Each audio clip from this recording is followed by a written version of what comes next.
Il y avait déjà eu un premier coup de semonce, c'était il y a un mois. Alain Juppé, ancien dauphin et bras droit de Jacques Chirac, était convoqué à la surprise générale par la brigade financière alors qu'il s'apprêtait à être nommé numéro 2 du gouvernement.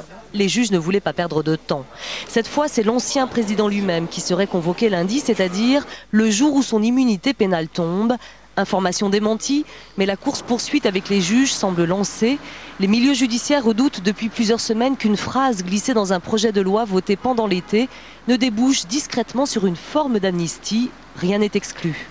Vous savez, tout est possible dans la France des années 2007 en matière de justice, malheureusement. On parle beaucoup, effectivement, de montage qui permettrait de faire échapper tel ou tel à des poursuites judiciaires.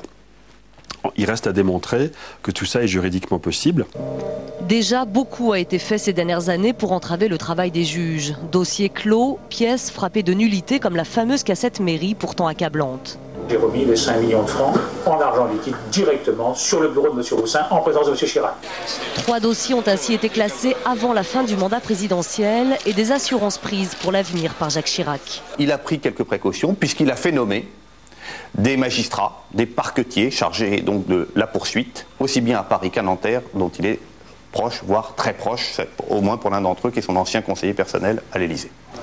Reste à voir par quels moyens juridiques cela pourrait prendre forme. Ce ne sera pas simple. Le Sénat a lancé une mission d'information sur la prescription. C'est peut-être une piste.